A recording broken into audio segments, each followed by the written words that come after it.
Hello and welcome to RWR Plays TEW 2020. This is chapter 34 of WCW Lives On, the series where we're playing as Eric Bischoff, as if WCW continued to exist beyond April of 2001. We relaunched in-game in May 2001 and we're now up to November. So there's loads of stuff for you to catch up on if you are a first-time watcher today. Go back and watch the previous 33 chapters and then watch this one. But if you don't fancy that, you can just jump in straight here where I'm going to be recapping what happened on Nitro last week. Before I do that, just a nudge in the direction of the subscribe button. Give that a click, give that a hit, and you can follow along with everything we do. Of course, that will allow you to follow along with the series, but also it'll give us a boost as well. So it's a win-win situation. Now, in terms of what took place on Nitro last week, of course, we had two major announcements made very early in the show.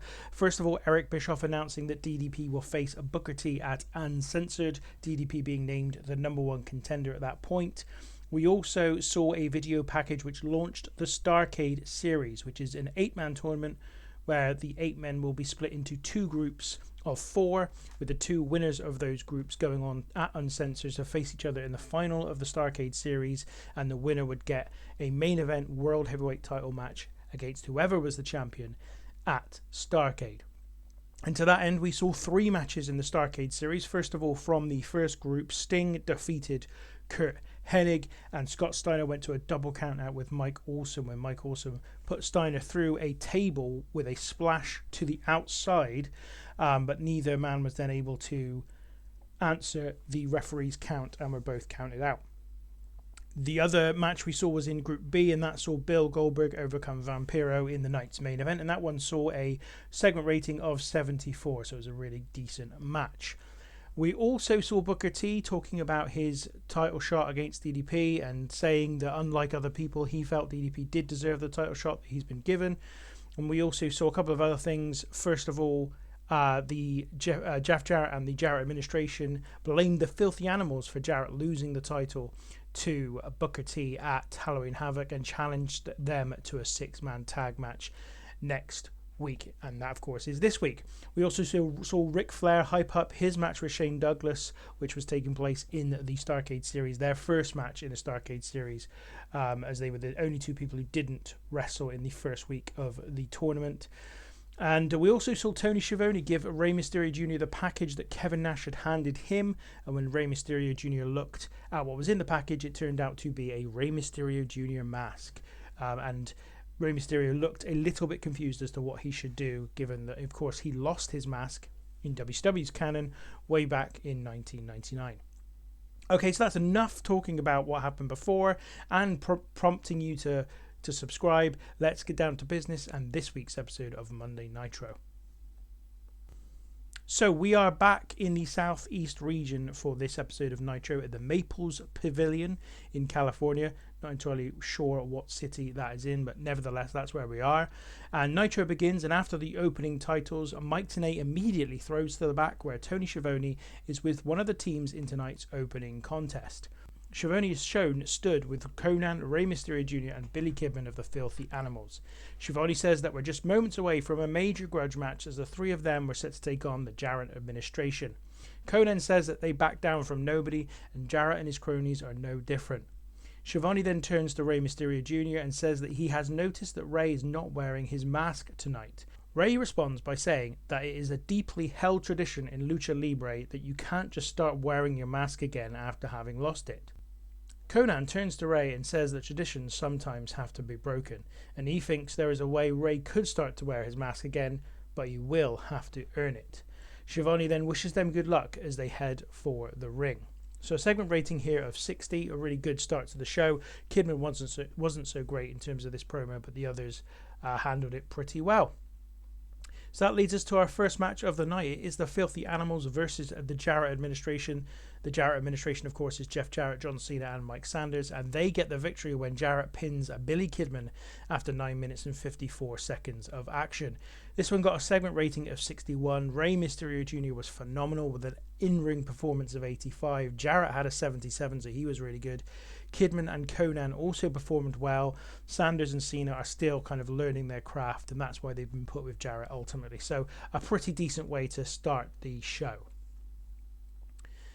Next up backstage, Tony Schiavone is this time with the FBI for an interview, and Schiavone says that last week Air Raid won a match against 3 Count, and it has been now made official that they will challenge the FBI at Uncensored for the Cruiserweight Tag Team belts, and he asks them to comment on that situation. James Maritato asks Schiavone if Air Raid got a sit down to confirm their title match, and Schiavone responds confused that he's not sure what Maritato is referring to. Maritato says that he assumes that Air Raid had a little talk with Big Tony from New York before they decided to have a match with them. Schiavone says that he thinks that they may be confused. The WCW Championship Committee have granted Air Raid the title match. Maritato tells Schiavone that it's him who is confused, and there will be hell to pay if they haven't gone through the proper channels. He and the FBI then walk off. So a segment rating here of 37, another one of these silly kind of comedy segments we've been doing with the FBI and Tony Schiavone. And yeah, nothing too much else to talk about there. Okay, so the next match is the latest in the Starrcade series, and it sees Scott Steiner defeat Curt Hennig in 12 minutes and 29 seconds by pinfall with a handful of tights. This one got a segment rating of 83, an absolutely brilliant match, one of the best we've seen so far. Bit of a shame, in fact, that it wasn't in the main event, given how good it was. Steiner, an in-ring performance of 90. He is absolutely performing out of his skin at the moment. Curt Hennig, an in-ring performance of 62. A really good match. And of course, these two have been in a feud as well over the last few weeks, so that added to the heat that was on this one. Next up, we get a video package replaying Goldberg's world title win over Hulk Hogan 3 years ago at the Georgia Dome, and his loss of the title to Kevin Nash at Starrcade that year. It then tells a story of how it has been 3 long years trying to get back to the title for Goldberg, with Bill Goldberg himself saying that he's ready to take his chance in the Starrcade series. So segment rating here of 68, and just a way of hyping Goldberg, who is not in action this week in the Starrcade series, but is kind of obviously ready and up for the challenge. The next match is a 4-way tag team match to determine the new number 1 contender to the tag team titles. It featured the European Union, the American Mavericks, Mark Jindrak and Shawn Stasiak, and Tommy Dreamer and Terry Funk. And the European Union got the victory in 11 minutes and 27 seconds when Alex Wright pinned Mark Jindrak. A segment rating here of 56. Tommy Dreamer was the best wrestler in the match with a 64 rating. Norman Smiley had a 55. Everyone else high 30s or mid to low 40s. The European Union get a big victory here, and they will be the new number 1 contender to the tag team titles. So next up, Sharmell Sullivan is backstage with Vampiro for an interview. Vampiro is accompanied by Jester and Prodigy. You'll see on screen there that it says that Sean O'Hare is also there. He is not in this scene. I've obviously made a mistake in that respect. Sullivan says that last week Vampiro lost against Bill Goldberg in his first match in the Starrcade series. He then comments that this was also Vampiro's first loss in a full calendar year, and asks how he'll bounce back from that next week against Ric Flair. Vampiro says that he wants to address Sharmell's first comment. He says for 1 year he went undefeated, and in that time, precisely how many title shots did I receive? Sharmell says she doesn't know. Vampiro says he'll educate her, because the answer was 0. 0 title shots for an unblemished record. He then asks Sharmell if she thinks that's fair. Sharmell says that it doesn't sound completely fair in all honesty. Vampiro tells her that it's not fair, and that in the meantime guys like DDP get to jump the queue just because of some stuff they did years ago that nobody really gives a damn about anymore. Vampiro then says that he's angry, which brings him to Ric Flair, because next week he's going to take all that anger out on the Nature Boy and get back to winning ways. So segment rating here, 59. Vampiro was pretty good, although did struggle without a script to follow. Sharmell Sullivan underperformed.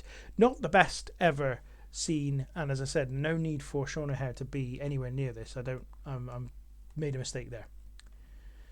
So the next match is in the Starrcade Series again, and it is between Ric Flair and Shane Douglas this time. And here in a superb match, Ric Flair defeated Douglas in 14 minutes 34 seconds when Flair won with his feet on the ropes, mimicking the way Douglas had beaten Flair at Halloween Havoc. You can see here Flair had a ring performance of 75 and Douglas a 72.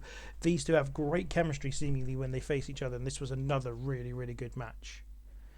After the contest, though, Ric Flair is attacked by Chronic, who run in and take out Flair. They lift him up for Shane Douglas, who then powerbombs Flair through the announce table as Flair and Shane Douglas's feud continues for a segment rating here of 59. Next up, Buff Bagwell takes on Bobby Eaton in a singles match, a segment rating of 68, where Bagwell got a 66 and Bobby Eaton a 47. Bagwell gets the win in 7 minutes and 20 seconds by pinfall after the Lex Luger distraction. Next up, stood in the ring, Tony Schiavone welcomes his guest, at this time the number one contender to the WCW Heavyweight Championship of the World, Diamond Dallas Page. DDP comes to the ring and Schiavone asks him how prepared he is for the title match just 3 weeks away. DDP says that he's never felt more ready for anything in his entire career, that this is what he's been working towards ever since the relaunch of WCW in May. Schiavone then says that he has to bring up the dissenting voices that have suggested that DDP doesn't deserve the title shot he's been given. DDP says he has a problem with that word, given. He says he's never been given anything in his life before, and he knows that the fans know that's true. He continues that he heard what Vampiro had to say on the matter earlier today, and actually he knows that deep down even Vampiro knows DDP earned his shot, but he can't believe that there are people who really think it, which brings him to Booker T. DDP's manner changes to one of focus and anger, and he says the following: Booker T, I listened to what you said on Nitro last week. You claim that I deserve this shot because of what I did in the past, like I'm some old, broken down bum who needs handouts to get by. Booker T, the two of us have been in WCW for the duration. We, Sting and Ric Flair, are the spirit of WCW, and I have nothing but respect for you, but it appears that respect doesn't go both ways. So he says, let's not wait until uncensored. Come and look at me in the eyes on Nitro next week and let me show you why you've got me all wrong. So segment rating here of 66. This obviously to hype up further the Booker T DDP match coming out uncensored for the WCW title, and DDP challenging Booker T to show up and face him like a man on Nitro next week in the ring. So it's time for the main event, and it is another in the Starrcade Series, and this was another great match with fantastic heat. Sting defeated Mike Awesome in 18 minutes and 30 seconds by pinfall, a segment rating of 78. Awesome with a 71, Sting a 77. Sting avenges his loss to Mike Awesome in the main event of Halloween Havoc in the US title match and gets his victory in the Starrcade Series. In fact, that's his second victory in the Starrcade Series, as he has just one match left in the tournament group stage. So that is the end of Nitro for another week, and we had 3 massively great matches. Obviously, the main event was very good and achieved what we needed it to achieve in order to get us a good overall rating for the show. Ric Flair versus Shane Douglas was also a very good match, and of course the first of the 3 matches, Scott Steiner against Curt Hennig, was absolutely brilliant. And 83, I think that might be our second or third best match we've done so far since starting this save. There were some other good moments as well, some good promos and 1 or 2 good matches, but those 3 in particular really shone on this particular episode. So we've still got to record WCW Saturday Night, so we will do that in just a moment. Okay, so it is WCW Saturday Night, and as you can see, we drew a crowd of 4,055 people to this TV taping, which is pretty decent. The show begins with Road Warrior Animal against Ernest Miller, a match that Animal wins in 8 minutes and 27 seconds by pinfall for a segment rating of 51, which isn't bad here, despite Ernest Miller's poor performance at 39. Neither wrestler really have I used very much in the series, and I don't really expect that to change too much going forward. This was more just a time filler, if I'm honest. After this, we get a backstage segment with Sharmell Sullivan introducing Nick Gage for an interview. Sullivan asks Gage how he's doing after the trap set by Terry Funk and Tommy Dreamer just recently. Gage says that Dreamer and Funk will rue the day they messed with him, and he promises to get his revenge. So, not a great segment. This only a 34. Neither Sharmell or Nick Gage performed particularly well. And this just continues the Tommy Dreamer, Terry Funk, Nick Gage feud that's been going on now for some time. The next match is a match in the women's round robin tournament. We, of course, are in the penultimate round of that tournament. Going into this match, Jillian Hall's record was 1-2 and lost 3, whilst Cara Slice had 1-1, drawn 1 and lost 3. And in this one, an abysmal match, Cara Slice defeated Jillian Hall in 5 minutes 52 by pinfall. And segment rating of 15. Cara Slice was pretty decent in the match with a 21. Jillian Hall only a 16. But still no investment really in these two women. Not just because they've not really had it from the beginning, but also they've not had the results to get that investment in them. So couldn't really expect very much more from this, to be honest. Ahead of the next match, Sharmell Sullivan asks Konnan how he's feeling in a backstage interview. Konnan, of course, is accompanied by Bam Bam Bigelow. Konnan says that obviously he has no concerns going into his match in just a moment. He says it'll be a regulation victory. He does, however, want to talk about something that took place on Nitro this week. He says that he and Bam Bam used to run with DDP a few years back, and they agree with what he said about Booker T. They say that WCW has been overlooking their former friend for a long time, and DDP has done more than enough in the last year to warrant a world title shot. They say they too have suffered from the same snobbery by, for example, not even being entered into the 4-way match for the #1 contendership to the tag team titles that took place this week. Konnan then says that DDP should know that he's got friends who are happy to be there for him. He just needs to let them know. So a segment rating here of 50 as Konnan and Bam Bam Bigelow offer their friendship to DDP. Then in the subsequent match, Konnan defeats Scott Lost in 6 minutes and 16 seconds. A segment rating of 47 here. Just a victory for Konnan, regulation style squash match effectively. But Cannon's performance was pretty good, and Scott Lost wasn't bad either. 31 for someone who's relatively unknown. That's not bad at all. Then we got another backstage segment, this time Sharmell Sullivan with Sting for an interview. Sharmell asks him for just a few brief words about his match with Scott Steiner on next week's episode of Nitro, which now, after the results this week, is a straight playoff to win Group A in the Starrcade Series. Sting says that Steiner is going to be an incredibly tough opponent, but he says that he didn't enter the Starrcade Series to finish in second place. It's all or nothing, and on Monday night, he's gunning for it all. So a segment rating here of 64. Not a great segment in general, really. Sting didn't do well without a script to follow, and Sharmell wasn't good either. Could have been better, this one. So the main event is Brian Clark versus Kendall Windham. Now this is Kendall Windham's return match into WCW, but unfortunately for him, despite the commentators talking about how he will be keen to get a victory on his return, Brian Clark gets the victory in 10 minutes and 38 seconds by pinfall, following interference from Clark's teammate Brian Adams.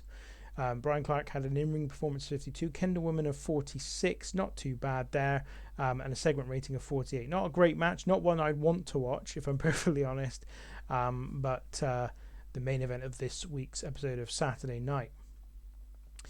And after the match, Brian Clark is joined by Brian Adams. The two Chronic teammates attack Kendall Windham until Barry Windham arrives on the scene, and the two teams brawl all around the ring as the show goes off the air. Segment rating here to end things on 36.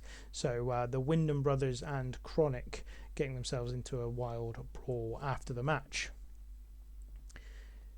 And that is WCW Saturday Night for another week. An overall rating of 50. Of course, as always, Saturday Night doesn't really matter very much. It's more about getting some experience and some exposure for the wrestlers that take part on it. Nothing too notable on this week's episode. There are a few storyline elements, I guess. Obviously, the show closing angle, one or two of the interviews that took place in the middle of it. But in terms of matches, not a great night of action. And that brings to an end this week's TV taping of Nitro and Thunder. Overall, a pretty good week. We saw one of the best matches we've ever done on this week's episode of Nitro, which is really, really good as we continue to blaze forward with the Starrcade Series on the road to Uncensored. And the shape of what Uncensored is going to look like is slowly materializing, and we'll get closer, of course, when we have next time around the big match between Sting and Scott Steiner, which now effectively becomes a playoff to win Group A in that Starrcade Series. Before we go, just time for us to look at what happened on Raw this week. The main event saw Edge and Christian defeat Too Cool to retain the WWF World Tag Team titles. Again, though, we've seen some much higher prestige, much higher profile episodes of Raw than this. And this is not at the high level we've seen before. The Rock getting a victory over Scott Vick in one of the main matches on the show. And yes, a show rating of 83, which is still decent, but obviously better than ours. But for them, given the size that they are and how much bigger they are than us, that's a little bit of a disappointment, I would think. So that is all the time I've got today to bring you this week's show. Thank you for watching. If you've liked what you've seen, please hit the like button down below. And of course, as I said at the beginning of the show, give us a subscribe to continue to follow along with the series. That's all we've got time for today. We'll be back soon. But until then, thank you very much for watching.